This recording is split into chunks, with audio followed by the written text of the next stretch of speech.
How we doing, people? We are back for this evening a little bit later because the FA Cup is back. And my God, is the FA Cup back? That was unbelievable. I don't know if you watched it. Newcastle, Blackburn went to penalties, and it was a penalty shootout that I watched with joy because Arsenal weren't involved in it. I must admit, though, Lee, the FA Cup, it does make me love it and does make me want to still be in it when you watch games like that, mate. Unbelievable, like, you know what I mean? Just we were just saying, weren't we, on the just before we come on? Just that's the sort of when you see games like that today, you just think like, yeah, that's what you want to. That's why you want to be in it still, like, you know. It was. I just thought it was an exciting game, like, you know what I mean. It had everything, didn't it? Like, you know what I mean. I'll tell you, the only thing it didn't have was class finishing. That was the only thing it didn't have, like, you know. But yeah, it was a good game, and probably, like, I think in play, probably Blackburn deserved to win it, but Newcastle had a couple of good chances at the end, and so be it, like, you know what I mean. So at the end of the day, yeah, it's disappointing when you're not in it, but it's still a long way to go in that competition. Lots of games, so I don't know. I'm with you. I'd still like to be in it. Yeah, of course, man. I'm disappointed that we're not in it. I love the Cup, love Wembley, and as you saw the weekend, you know why I love Wembley. It's unbelievable, to be fair. We're at that stage of the season, Lee, where we're the last part, and this is when it starts getting interesting, mate. And we're going to do a bit of a show tonight, touching on a couple of things in relation to Arsenal. So get your questions in, guys. We've got a couple already. Make sure that you put a Q at the start of it, so I know it's a question, so I can star it. And then if you do want to put in a super chat, which we would appreciate, then of course it will go to the front of the queue. Lee, I had a bit of a nightmare today. I literally watched the Newcastle Blackburn first 25 minutes or so. I finished on my channel, and I thought the other game must be on BT Sports or one of the other channels. I didn't realise they're both on BBC One and ITV, right? So I sat there and I thought, oh, I'll watch this Blackburn game. Anyway, my phone goes up. Man City are 2-0 up, and I'm thinking, oh, I don't want to watch that game anyway. Then no problem. We'll watch this game. It's 0-0. I think it's quite a good game, but 0-0, you know, it's one of those. And then I realise the game's on ITV, the other game, right? So I'm like, oh, I better go and put that game on then. It's 3-2. I can't believe it. Luton are on the way back. So I flick over to watch that one on ITV. And then it goes 4-2, 5-2, 6. Ah, bugger this. And then you text me going, might have to put this show back. It's 1-1. I went, oh, you're joking. I've missed both them goals as well. So I flicked back over to that channel and I watched the rest of that game. You know, so I had a nightmare. I was flipping between bloody what? You never know what one to watch, do you? Do you know what I mean? It's unreal. Nah, I was in the same boat as you. What game to watch? And then like I see Newcastle, so I thought, well, I'll probably start off with. I always thought the Newcastle game was the one to watch, but I thought, well, I'll just see what Luton like. Luton at times can cause a few problems, can't they? Like it was 2-0 within like seconds. So I thought, no, and then I started watching the Blackburn Newcastle game. I've got to say, thoroughly enjoyed it. I was just saying to you before, when I like, you know, when there's penalties and you don't, it's got to be really honest. If you said to me, "Oh, would you want to win?" I've sorely said Blackburn. I'm a funny situation like this. When Arsenal was still in the cup, 100% wanted Blackburn to win that game. If Tottenham was still in the cup, 100% want Newcastle to win that game, like, you know. But when they're both out, you know, I mean, probably push towards Blackburn, but I weren't that really bothered, really. No, I weren't bothered. I just sometimes think when the underdogs are playing that well, you kind of feel like they deserve it. It was a shame. You know what I mean? It was a shame, but. I just Shearer's in the studio, Alan Shearer. He's like, what do I want to win here? Blackburn and Newcastle. I mean, that is unreal for him, isn't it? But obviously he's a Newcastle boy, but he was a legend of Blackburn and Newcastle, you know? But definitely now he's flagged to the mast by saying that he wanted Newcastle to win, which I understand, like, you know what I mean? So of course he does. He's not a hero, only just a hero there. He's a Newcastle boy, isn't he? Yeah, so Newcastle fan. Of course, there's players like that. It really is mad. Like, I don't know about you. Like, I know a lot of people say, "Oh, you got to look at your career." But if I was a professional footballer, man, I would struggle to play for Spurs. I can't lie. I would struggle to play for Tottenham. Like, I would. I don't know if that makes me a bad person or what, but I maybe it's different for footballers because they don't get as involved as a fan like we do because their life is different to us. But I could not. If I, my mate, he played for Spurs, and he ended up like ruining his career at Tottenham because he wouldn't wear their shirts.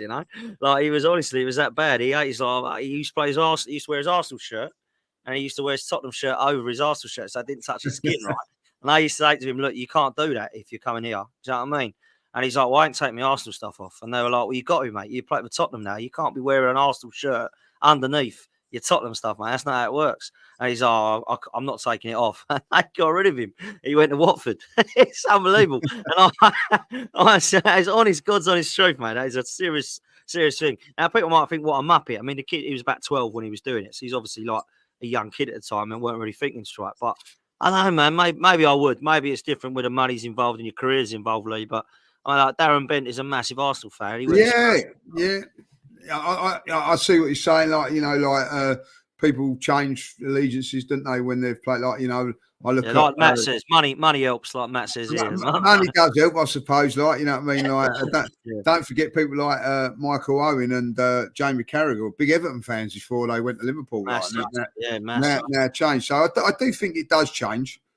I think that you have a different mindset when you're playing to when you finish, sort of thing. Like, you know what I mean? And funny enough, James Maddison doesn't live far from me. Like, someone see him walking along with his dog, and he admitted that he was an Arsenal fan. Yeah. And they said, "Well, how could you sign for Spurs?" And his exact answer was, "I never got an offer from Arsenal." So there you go. Like, you know what I mean? So I wish we had him though. I do like him. Yeah. And I mean, it's like that. Massive Arsenal fan, but play for Spurs. Maybe that's why he missed that open goal that time, because he didn't want Spurs to win. I don't know, like, you know what I mean? So yeah, man. I tell you what, though, right? Real talk. Before we get into these questions, old Tom Canton has got a bet with me about Havertz and Maddison. Oh, no. Where's that now? Where does that now go? I was thinking about that the other day. Let me have a look, because I sent him it. It's very close. I think there's one in it, because it's goals and assists, by the way, Lee. Right. Right. So it's goals and assists. So you got an assist for the second goal. You know that, didn't you? That's what I mean. So I looked at the latest. Oh, yeah. You know what I mean? It's well close, mate. Here we go. So James Maddison. This is how he's caught up. Kai Havertz has played 10 more games than Maddison because of his injury, right? Excuse me. So Maddison's only played 15 games. He's got 3 goals, 6 assists. That's 9. Havertz has played 10 more games. He's got 25, and he's got 8 in total. 6 goals, 2 assists. So there's 1 in it in Maddison's favour. In 10 games, which is crazy because he's played bloody 10 more games than him. And he's only got, he still hasn't caught him up. There's one game, but that is going to be close. I'll tell you that now. Depends on injuries, of course. Well, durability has got to come into the equation, Dan. Like, I mean, this is the thing. The one thing I always put a question mark against Maddison was his durability. Like, and maybe that's something that Havertz has got over him. Like, so. If I'll be really honest, I would probably say Havertz is favourite from here on, like, So just because of the amount of games that he more games for, more games. I hope so. I hope he does it. I don't know. Maddison, he ain't quite got back into form yet, but that'll happen. It's like KDB and Haaland. Where are they? Did you see him tonight? Yeah, well, apparently his first 3 goals were all assisted by him, weren't they, or something like that? His first hat trick was assisted by bloody KDB. Yeah. Worrying, really. But big up to Luton. I mean, like, I'll tell you what, Lee, right? This is serious for me.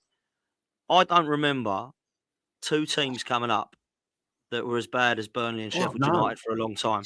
And Luton are the ones that everyone laughed at. Oh, God, they'll be back down. They'll be like Derby, 11 points. They've come in. I know they got spanked tonight, but a lot of people do by Man City. But they actually worried Man City tonight when they went 3-2, and everyone thought, you are joking me. We're 3-0 up. How's it gone back to 3-2 here?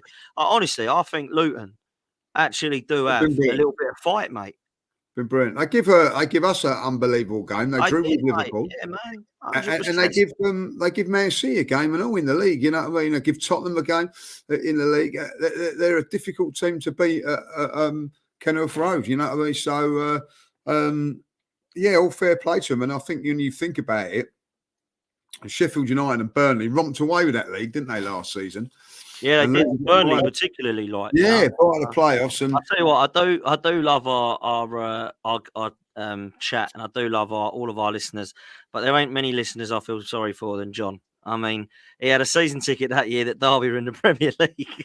oh dear, I did. That to me, honestly, that is harsh, John. But big up to you, mate, and I hope you go back up this year. I really do. Right. Excuse me. Let's get into some of the questions. I'm going to throw this one in just literally because it's just come in from El Barber. Says, Lee, you're my favourite on AFTV. You talk nothing but sense. Thank you very much, my man. Thank you very much. Big up to El Barber. This one comes in from Chaitanya. I'm losing my voice. Says, big up, lads. Arteta's done a great job since Dubai, in my opinion. We have a busy March coming up. Do you think we've learned anything from last season in terms of managing injuries? Because it's critical now. And we saw today, I don't know if you heard it, Lee, that Zinchenko and Partey might be available fit. Timber looks like he's potentially in full training very soon. And it's come out now and suggested that they're going to manage Gabriel Jesus better because of these recurring injuries he gets. This could be massive towards the latter part of the season for Arsenal, these injuries, Lee. Yeah, I do. And the one thing, I don't know if Arsenal we've learned, we're going to find that out. And you know, different games and everything like that. But what I will say about it is that last season I was nervous going into every game, just thinking, we've got so-and-so. I wasn't nervous on Saturday. I knew that Arsenal will win that game on Saturday. I was very, very confident the way that they're playing and all that. There were times I was, even though we was on a fantastic run, I don't know if it's because we're learning as fans as well, because we hadn't been in that sort of scenario for a very, very long while. But I would be nervous before every game, worrying about it. When we won it, relief and all that. But now I'm thinking to myself, well, I'm just enjoying what's going on at the moment. I'm really just enjoying. Went to the game on Saturday. Fantastic atmosphere when I walked into the stadium, and just really, really enjoying what I'm seeing at the moment. So I don't know if they've learned. I don't know if we're a better team. I'll be really honest. But what I'm seeing at the moment is we're blowing teams away, where we was doing that at the beginning of the season last year.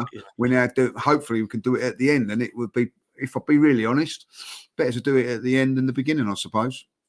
I mean, look, we got Timber, Tommy Yasu, who I don't know what's happening to him, by the way, Partey, Jesus, Zinchenko. These aren't players that are just going to come and sit on the bench, Lee. You know, this ain't like we're getting El Nini and Cedric back. Do you know what I mean?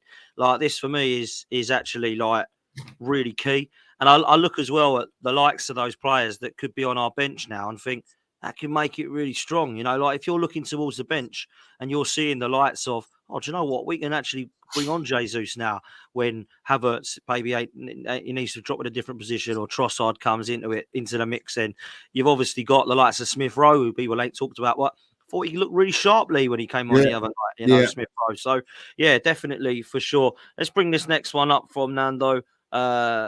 He says, if we lose to Porto, what then for Arsenal? Bit of a negative one, but yeah, what then for Arsenal? I mean, all on the league, Lee, isn't it? Yeah, simple as that. Like, they have to really push on for the league. You know what I mean? Don't get me wrong. I think that'd be a massive kick in the old goalies if that does happen. I'll be really honest, because I don't see it happening. So it would be a bit of a shock. I think Arsenal will be okay in the second leg. I think that, but certainly, well, listen, it's very, very difficult. If you go and beat, say, Sheffield United 5-0 away from home, come and beat Brentford 4-5 and then lose to Porto, there's going to be a lot of negative stuff going into the Chelsea game if we play Chelsea. And, of course, then if there'll be even more negative stuff going if we don't play Chelsea and we go straight into that Man City game. I think that, for me, I don't really want to think about that. Like, if I've been really honest, let's stay positive with Arsenal at this moment in time and deal with it if it happens, and let's hope it don't. Yeah, man, 100%. This one comes in for you, Lee. It's from Niffen. Says, hi, Lee. Do you think we would win the league had we have beaten Fulham and West Ham? Because we would have been on 64 points now. Do you know what? Not so much the West Ham game, because if you look at everybody has a game like that. Everybody, Man City have had games like that. I think they lost at home to Wolves, or lost to Wolves. drew with Everton, I remember last season at home or something like that, and Brentford and that. So those sort of games happen. But if I always look at the Fulham game, if you go back to that Fulham game now, we were so poor in that game, 1-0 up. Even if we'd have got a draw, we'd be level with Manchester City now. I think if Arsenal don't win the league this season, I think you look back and go, where do you think it went wrong for us this season? I will always go back to that game because I know we lost at Newcastle, I know we lost at Aston Villa. We played well in those games, could have gone either way. Or we didn't play well against Newcastle, but they could have got the game could have gone either way. That Fulham game, we did not deserve anything from it, and I think maybe you can go, all right, we didn't play well, should have got a point. But don't forget the Fulham game at home, we was 2-1 up when they had 10 men. Can't happen. So I look back at it, 2 Fulham games. And if you look back at last season, when you say about learning things, we didn't beat Southampton, who got relegated. Those sort of games can cost you. They can cost you. I'm not saying that they will. No. But I look back at it, and if Arsenal don't win the league, I won't say it's because of what happened at Newcastle, Aston Villa, or what could have happened at the Etihad. I will look back at those 2 games against Newcastle. Yeah, man. I love this question, by the way, from Adam. Will the amount of goals we've scored recently and Jorginho coming into certain games change Edu and Arteta's possible summer targets? Now, I hope the answer to that is no. But I tell you what, it's mad what football does to you, because the amount of times I've been saying this season, we need a number 9, we need a striker, we can't score goals, can't finish our dinner. We need someone in the midfield as well as Declan Rice that's going to come in and be a box-to-box. And then we come in with a different situation, formation, different style from Dubai. We're scoring more goals than ever. We're conceding hardly any goals whatsoever. Our midfield looks balanced and very, very good with Jorginho and Rice in it. And all of a sudden, no one's talking about Arsenal needing strikers and midfielders again, Lee. It really is crazy football, isn't it? Yeah, exactly that. I must say, I do think we still need them, but yes. Yeah. I think we need to freshen up. I definitely do think that, and we need to bring in, I think, 2 or 3 world-class players, and you need to do that all the time. Maybe when you're winning things like Man City, maybe it's 1 or 2. So, listen, I don't think it'll change their plans. Do you know what? I still don't think they're going to go for the striker that we all think that we're going to go for. It'll be like a bit of both, a wide player come striker or something like that, and I think that they will get a midfield player in, maybe Premiership proven, maybe someone that's in the league at the moment to come in and do the job, but I don't think there'd be these massive £110 million striker. I don't see it, Dan. I really don't see it. It's interesting because I actually disagree. I actually think we're going to go all out for Victor Osimhen. Now, I don't claim to be an ITK or know anyone that is, but I do know someone who's very reliable and says that we do not want Ivan Toney. So he might want us, but we are not looking at him. Apparently, he was there, Sandy, you know that? Was he? We do like Victor Osimhen. That's what I hear. Whether I'm right or not, I don't know. Yeah, I mean, I have no idea if that's going to be true or not. But sorry, I'm just starring some of these questions. But for me, I think that we might go all out for him, Osimhen. It depends as well, Lee, what happens this season. Because this season, if Arsenal do win the league and the Champions League, trust me, we can go and get who we want, mate. Do you know what I mean? Like, let's have it right. When Arsenal win a Champions League, you remember when Chelsea won that Champions League and they were rubbish? I think they come 8th. The player they signed that season was Eden Hazard, mate. Do you know what I mean? Like, he would never have come to Chelsea, let's be real, if they weren't looking like they were going to be on the up. I just won the Champions League. They're going to attract a new manager that's not Di Matteo. Let's go there. And then he's gone there. The rest is history. Went and won titles there and Champions League there. So when you look at it, I think that's what could happen. Now, I'm not saying Arsenal win the league or Champions League. I still don't think we will. But if we did, that could then look at our, Yeah, it may change things. You know what I mean? It may change things. That's what I'm getting at. Right. This next one comes in from Graham. Is this a question? I should really read these before I put them up. Superb answer about Arteta on the football terrace earlier, Dan, saying that you criticise him when it's just as well as certain players, but are happy to praise when the manager does well. Thanks, mate. I don't think that's a question, but yeah, that's a statement. No, I do praise him. I think that's what people were saying in the chat earlier when I was on the terrace with Terry and LBR. Dan likes to give a lot of criticism to Arteta, but he does actually like to praise him when he's doing well, and that's what I'm doing at the moment. And I think it was just pointed out that I like to do both. Yeah, 100%, and that's how it should be. That should be right. Yeah, there we go. Cheers for that, mate. So I should have read that before I flicked it up. This one comes in, Lee, from Callum. I like this question. What's the favourite Scottish team then, lads? From Scotland, so you better pick the right one. Love you both. Wow, he's going to either hate us or love us now. I know mine that I've always looked at. I don't really have one, but if I was to pick one of the two, I would pick one. But I'll let you go, Lee. Do you know you're going to be? You might think I'm really weird here. I like Celtic and I like Rangers. Okay. And it really depends on who the players. I love Celtic when Charlie Nicholas was there, and I'd follow Celtic then. But then when Ali McCoist was playing for Rangers, I liked them and Gascoigne and all that. So I haven't really got a favourite. If I'll be really honest, if Rangers are playing Celtic at the moment, I'd probably go Rangers because I'm not a real Brendan Rodgers lover, if I'll be honest. But I haven't really got a favourite. Like, listen, I've only been to. I was on a stag weekend in Edinburgh. I went to Hearts one time. So I'm going to say Hearts and just keep firmly on the fence. Hearts, Tynecastle, by the way, great stadium. Really enjoyed it up there. So yeah. And do you know what's the funny thing? If Celtic are playing in Europe, Rangers are playing in Europe, I want them to win. So I don't know how you feel. For me, Celtic is the one that I would lean towards. I don't know why. Maybe it's because there's the love for some of the players over there that have been over there. I mean, obviously, Wrighty, Charlie Nicholas, Kieran Tierney, those sort of players have all gone over there and had links with Arsenal. I suppose that's the only thing I can pick out, really. But let us know you support Callum in the chat. Let us know. Yeah, I do like the Rangers kit and all, you know what I mean? I do like the green and white hoops, you know what I mean? So, yeah. Well, there we go. Big up to Callum, man. He's probably gone now. He's probably, I'm not listening to these two anymore. Let's go to the next question. This one comes in from Youpsar. Says, hey guys, do you prefer if Chelsea or Leeds qualify regarding our game being postponed? Yeah, Lee, this is interesting because tomorrow you got Chelsea and Leeds in the FA Cup. If Leeds go through, then that affects the Chelsea-Arsenal fixture. If Chelsea win and beat Leeds, that affects the Chelsea-Arsenal fixture. What do you want to happen here tomorrow night? Well, do you know what? I was talking about this earlier on. I don't want anything to interfere with Arsenal.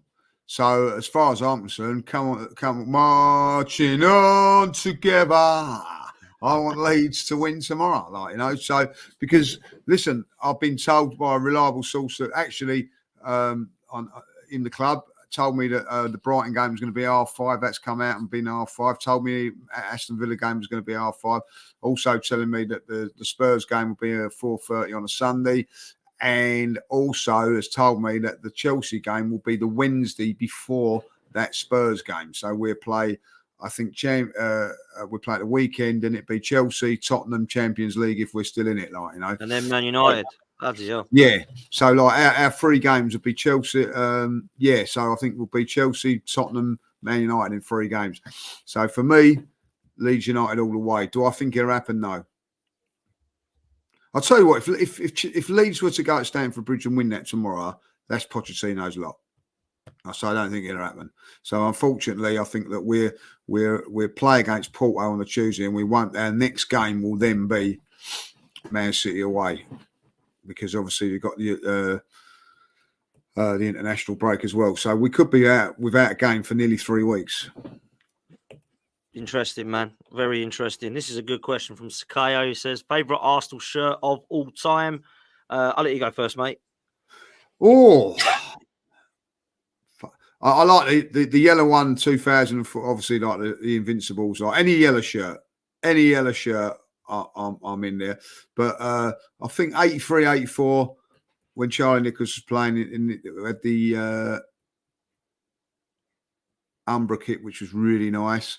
And the I'm going to say it now, the 87, around about that 87, 88, 89 Adidas kits were lit.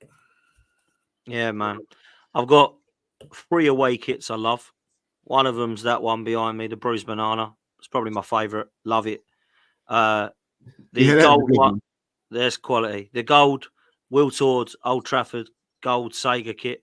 Love that. And I like last season's away black and gold, mate. I think that is sexy. I think that is such a nice away shirt, man. So I've got to go with those three. In terms of home kit, if I'm honest with you, I like all of them because they're quite similar, aren't they? You know, Arsenal's Yeah, home it's a kit. real You lot know of what I mean? them. I do quite like the Invincible home kit. I think that was a nice one. It was just simple, plain simple.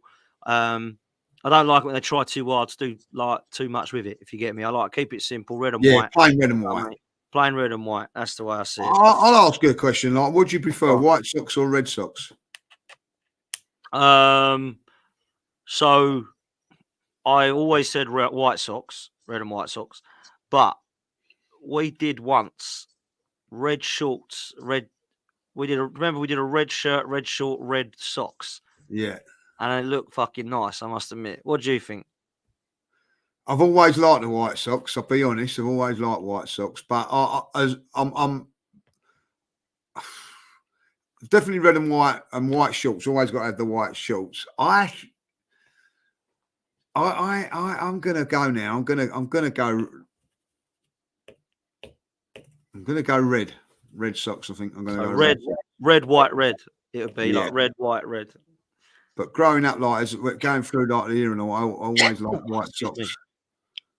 So I don't know, like you know what I mean. I always That's like a really good question, man. It Really is a good good question. question. Like, put it in here. What do you prefer, white or red socks? Yeah, absolutely.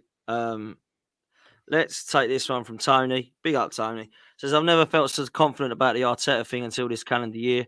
Ever since he took over, we've been inconsistent, but these last 6 games, we've looked assured. How do you guys feel? I feel exactly the same as you, Tony. And I've said this. I've probably given Arteta the most amount of praise I ever have in the last 4.5 years, in the last six, 7 games. I know he lost to Porto, and I lost my head a bit on that because I thought it was his fault for going a little bit naive and nullified again. But I will say, I've been really impressed with him tactically in every single game in the Yeah, Premier League since Dubai, because our set pieces have improved, our plays improved, we look fluid, we look attacking, we look attack minded as well. We look good and threatening from a set piece and also defending from one. I think offensively we've smashed it, but also defensively it's been incredible. Like if you look at the stats, Lee, this season from our defense and from how many shots we've had against us, it's phenomenal, mate. It's absolutely phenomenal. So I must say, like Mikel Arteta and the coaching staff, because it ain't just him. Obviously, the coaching staff are there as well. I think Nicholas Yova is obviously being praised as a god at the moment because of the set piece stuff. But I must say, this is the most consistent I've seen. I've been with Mikel Arteta and Arsenal. You know, sometimes you get through games, you think, oh, I don't think the manager did well there, but the players got him over the line, or oh Christ, the manager got the player over the line there. They didn't do very well. I haven't been like that for a while, Lee, and that don't normally happen with 7 or 8 games gone. You know, last season we started to see it, but it was all a bit like, what's happening here? This isn't going to last. Surely this is a bit of a fluke. But this season, when we know we can do it, I think I've given the manager more praise than I ever have. I think, bro. yeah. No, I'm going to be really honest. I think the last few games he's just got everything spot on. Like you know, apart from the Porto game, but like you know, you can forgive that. Like you know, I still say that was more on the players. But you know, I questioned his team selection by bringing just Jorginho in. I felt it was a little bit harsh on Trossard to just leave him out after the poor performance in midweek. It was proved right. He was fantastic, and Jorginho probably man of the match. And you think, wow, he got it spot on. So he just keeps doing everything spot on. What he's done there with Kivior at the back as well, changed that a little bit as well, like because he looked a bit like fish out of water before Dubai. Obviously, got him to Dubai and worked with him as well. Like he looks a different player now. Confidence-wise, looks really, really good. Starting to integrate with the attacking side of the game there as well. You know, he's just he's been faultless really since coming back from that winter break. My God, we needed that, didn't we?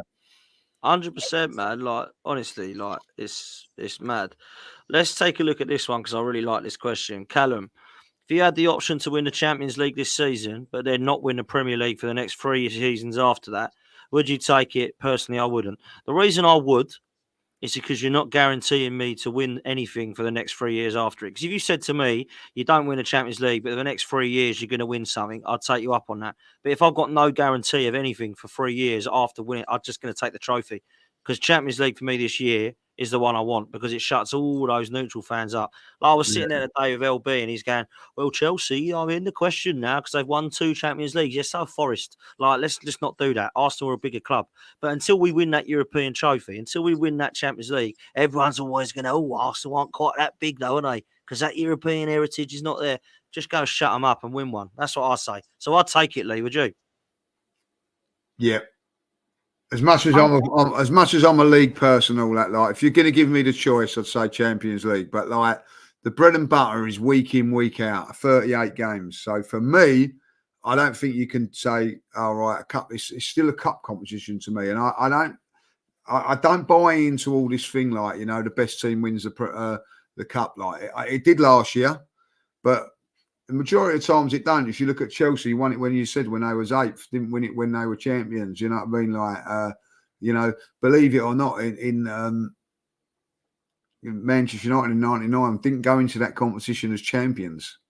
So you need a little bit of luck in it. But for me, if we could, I've seen us win the Premier League. I've seen us win the League Cup. I've seen us win the Cup Winners' Cup. I've seen everything. I haven't seen us win the European Cup. So yeah, 100%. That is the one, like, for me, yeah. Big up Newman. I wouldn't say it's a holy grail. Do you know when everybody going, oh, it's a holy grail? It's not the holy grail for me, but like, if we've got a chance of winning it, yeah, I would say that, like, yeah. Yeah. I like this question. Pedro Neto or Michael Elise? 2 players I like a lot, 2 players injured a lot. But I think Pedro Neto is unreal, man. He is a baller. I'm going Pedro Neto as well. But I had the big question mark over that longevity thing again. I don't want to keep bringing in injured players. That's a problem for me, like, So if you're going to spend big money, I wouldn't go with either. Yeah. Fair play, man. Fair play. Let's take this one from Chaitanya. Says Newcastle won't make the Champions League football. Do you think we should put in a bid for Isak? That's who I want. That is who I want, centre forward wise. If you're going to ask me now, who do I want as number 1? Osimhen, Tony, Isak, Gyökeres, Vlahovic, all these players that keep getting named, Sesko, Boniface.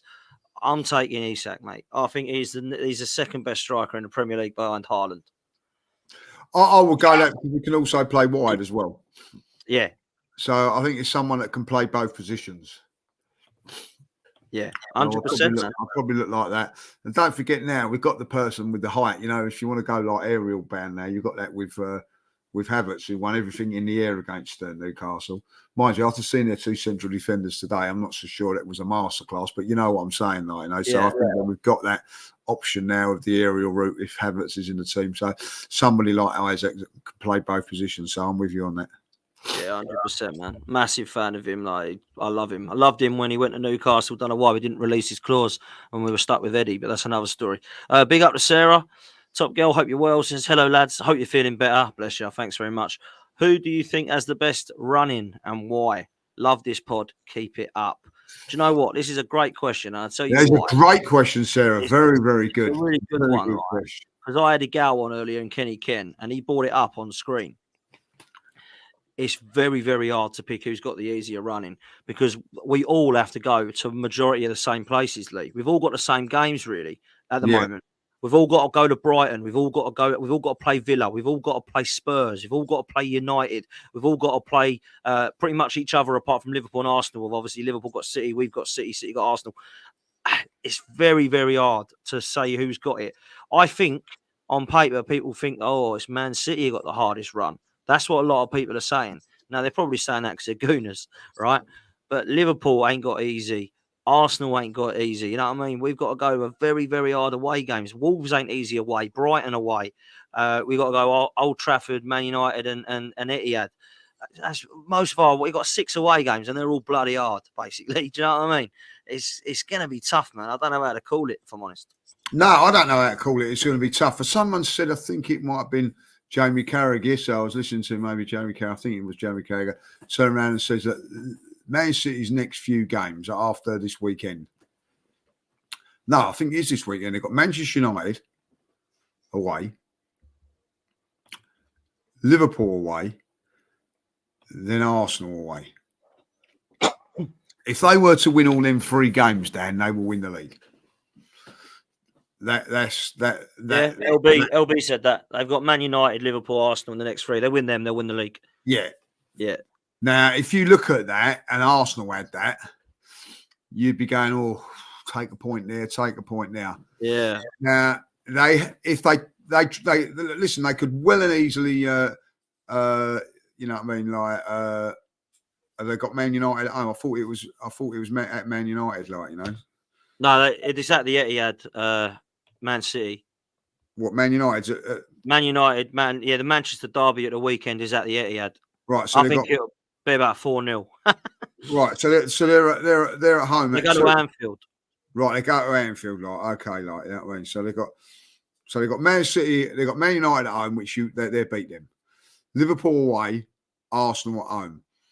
Somewhere along the line, they've got to drop points somewhere along that line. You know, Arsenal went to Liverpool, got a draw. We all see it was a good point. So City could look at that and go, that's a good point for us, like, you know. And listen, if that does happen, we've got to go to Man City and get something. And if, you know, at the end of the day, if they've then dropped 4 points in 2 games, you know, it's very, very much game on. Somewhere along the line, everybody's going to drop points somewhere. You know, Liverpool, like, they got hard ones as well. They got, I mean, they might not think this is hard, but I think it is for Liverpool, especially with their injuries at the moment. They got Forest away at the City ground, which is never easy. Then they got Man City at Anfield, which obviously ain't going to be easy. Then they got the Merseyside derby away at Goodison. Not easy. They're the 3, mate. It could be by the end of March, things look very different. You just don't know in this game. You haven't got. They've got Spurs at home, always causing problems. Yeah. So yeah, listen. If I probably look at it, probably Liverpool have the slightly easier run. Yeah, I'd go with that. To be fair, because big at home. Yeah, it's tough. It's tough, man. It's tough. Everything is, we say it's tough. You could go, we got Bournemouth at home this week, and we bloody draw or something. That's just you don't know that exactly. You know, you really don't. Big Dogger says, with your experience of Arteta, does Ten Hag deserve another year with the new owners? No, not for me. He has proven to me he cannot manage, mate. He's tactically clueless. There's no style of play. His understanding of players and scouting is shocking. I wouldn't be giving him another penny to spend on players like Anthony and Malaysia and, you know, the lads in the middle that he's bought, Mason Mount and what's his name, Amrabat. Nah, he is done, mate. He needs to. I hope he stays. But they give him another 4-year contract. So do I. But it ain't going to happen with these new lads coming in. This Ratcliffe and Ashworth and Wilcox, all these guys, Brado, they are getting him out. They will go for a Simeone, Thomas Tuchel, Carlo Ancelotti, Conte type manager. I guarantee it. They won't do any of this long-term project crap. They'll go, we got money, we got this winner manager, go and win me something in 2 years. I think that's what they'll do. Yeah, I also agree with that. I think that with Arteta, when he was going through a bad time, I think, if I'll be really honest with you, I didn't think there was a lot out there at the time. So that helped him. He'd done it in COVID, which helped him. Because, you know, there weren't so much of the pressure of empty seats. Well, there was empty seats, but not the pressure of empty seats when people are not going, you know. So he hasn't got that grace in him. So, and the signings that he's made, and if you have a look back at Arteta, when he finally, you know, he was then buying his own players, they all worked, Dan. You know, when you look back at Ramsdale, Ben White was a big signing, big money at the time, worked. Odegaard worked. The ones that he's making at the moment, you know, they're not working, and the ones that were, you know, like Casemiro, I thought was a fantastic player. Looks like, you know, his legs are slightly gone now. The Premier League's a little bit too quick for him. Varane's certainly not worked. You know what I mean? Big money signing that was. Then you look at, I think Bruno, you know, you can start being debatable with that now. Anthony, you know, made some howlers, and then players that were mainstays of the club for a little while, like, you know, Rashford was, you know, has been awful under his tenure. You know what I mean? Sancho's another one, like, just springs to mind. You know, the list goes on. And when you look at it, they've got their best two players at the moment are the two kids that have come through the ranks. Yeah. So they're in a little bit. Bad. It is bad. Last two questions. Ivor says, would you keep Kivior at left back, even when Zinchenko and Tommy are back? I think he gives the team a better balance and another threat at set pieces. I wouldn't change anything at the moment, Lee. Honestly, I wouldn't. What about you, bruv? I wouldn't change anything at the moment. I think he deserves to be playing. I think that the trouble with Zinchenko is that maybe he gets rushed back a little bit. That's why the calf keeps going all the time. No need to rush him back now. And he's going to have to be patient to get into the side. I think really, I think Kivier's done exceptionally well. And listen, the biggest compliment you can give someone like Kivier is we're not turning around and go, how many more weeks is it before Tomiyasu comes back, or how many more weeks is it since Zinchenko comes back? I think he's doing very, very well, and long may it continue. Yeah, I'm with you, mate. I don't think Zinchenko's a starter anyway, personally. So for me, Kivior plays, and then it's up for Timber and Tomiyasu and Zinchenko to get back in it. Same with Jesus. All these players don't just go, right, on you come then. Like we're doing well at the moment. You don't change a winning side, mate. I totally agree. You know what I mean? That's the way I see it. Right, last question of the night before we wrap up, because we do need to. Callum says, how did you both first get into making Arsenal content? Just an approach from AFTV. Really wanting to get into it, but don't know where to start. I'll let you go into that, Lee, and then I'll go into it after. But go on, mate. Yeah, I think for two things that happened to me, which was obviously like doing an interview with AFTV, it going viral, and then they ask you to come on more, and you do the hours that way there. And also, I have to say, big up to Craig, who got me involved in podcasts. I didn't even know what a podcast was until he rang me, and got in it that way. So I think you need a little bit of luck, a little bit of help along the way. If you want to get involved, we'll always help you out and try and do things for them. I'm always trying to help people out and things like that, because I think that it's a tough world out there, and you deserve a little bit of help along the way, and everybody deserves that. And listen, one thing I will say to you is that don't think it's easy, because it's not, because if it was easy, everybody would be doing it. You have to put the hours in. Look what Dan's doing with his channel every night, grinding it out. People turn around and say, oh, how comes you got 12,000 subs or 13,000, 14,000, whatever? The reason is because you're putting the graft in. You've got to put the work in, and it is a commitment. It is a commitment, but if you're prepared to do that, the rewards are fantastic. I have to say that, Yeah, facts, man. I can't really say much different. I mean, it was a different route to me than Judges. I didn't go on to AFTV to start with. I actually went through a podcast YouTube thing, and like Lee, I didn't know what it was. So Fergus, who sits behind me, I've got to thank, really, because Guns and Yellow Ribbons was the first podcast I ever went on that was audio at the time and is now on YouTube. So please make sure you go and support Fergus out there on Guns and Yellow Ribbons. And I went on there and then reached out to a few of my mates who said, oh, let's just have a bit of a laugh on podcasts. And then Craig reached out and said, do you want to come on Same Old Arsenal? And that's where I met Lee, Harry, Graham. I didn't know any of them were, to be fair. I knew Judges from AFTV. That was it. And it went from there, really. And then AFTV and Lee and I started doing this, and then started doing my own channel. And it just grew from there, really. So honestly, it started as a hobby for me. I had no idea that this would be something I could potentially do one day part-time or for a living. I had no idea that you could actually do it for a living, to be fair.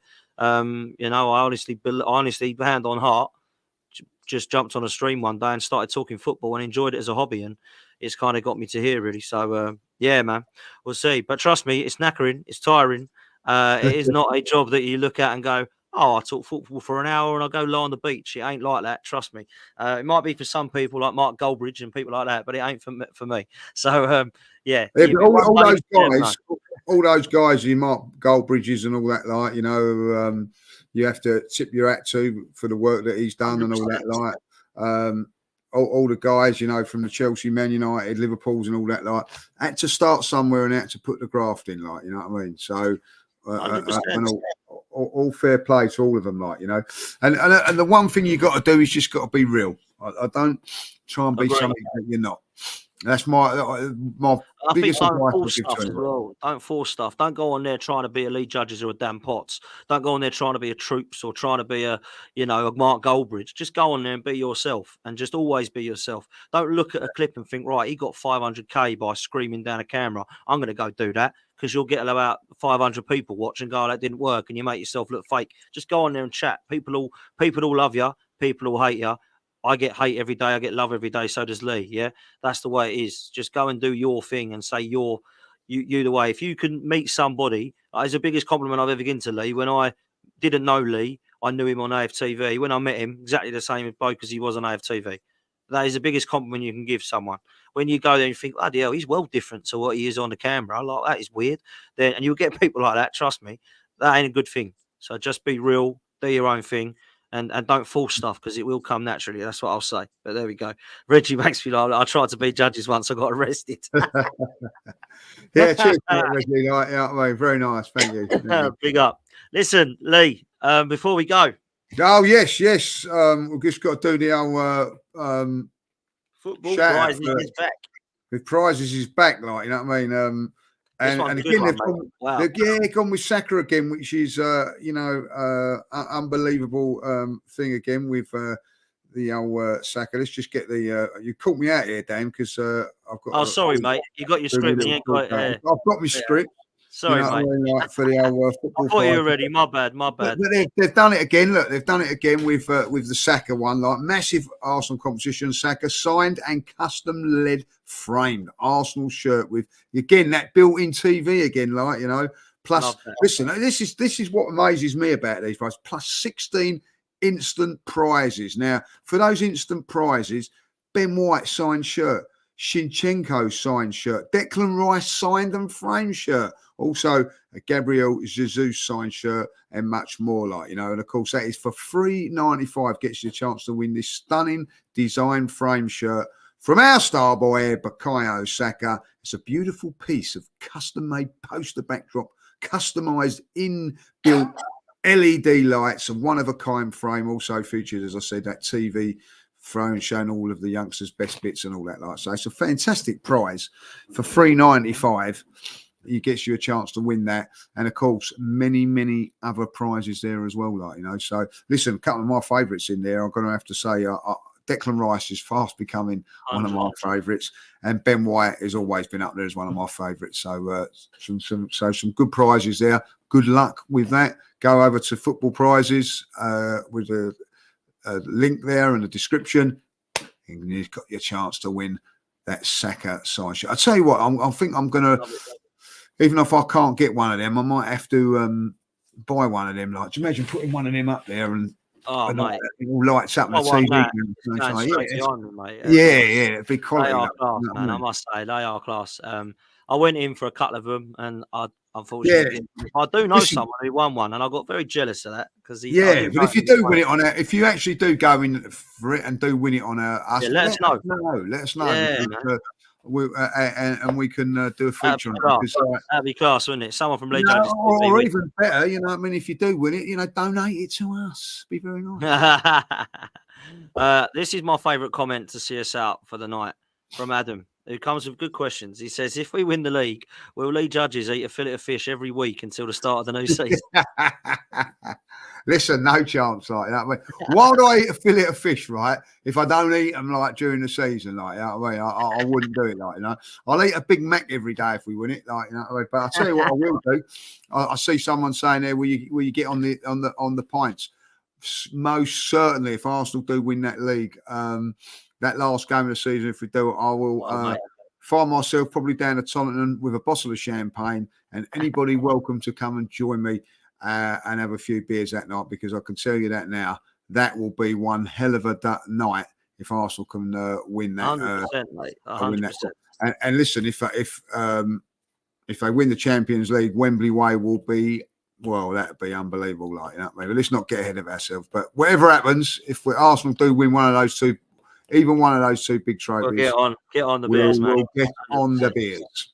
100%, man. Listen, you've all been legends. Thanks for your questions. Thanks for your super chats. Get over the Football Prizes. Make sure you subscribe and like to this video, please. This time, There's no worries about judges and technology. There's no worries about starting the stream with people's faces up with Martin Erdegaard in the way. There's no worries about technology this time. Dan is here. Dan is back. Dan is back in, love. I quite like that. Like me and Odegaard in the midfield together. It looked good. Come on, it looked good. Listen, it worked well. It worked well, and it did work. But make sure you like on your way out. Make sure you subscribe. Do me a favour, people. I've literally hit 16.5 tonight, so let's get me over to 17. 16? Well done. Yeah, 16.5 tonight, mate. Okay, so thank you so much. And I know a lot of you watch my channel from here, so thank you so much. If you haven't gone over and subscribed, please make sure you do on Football's 12th Man podcast, and that would be amazing to get us to 17 at some point. So, yeah, amazing, people. Thank you all so much. We'll see you next time. We're out of here. Peace.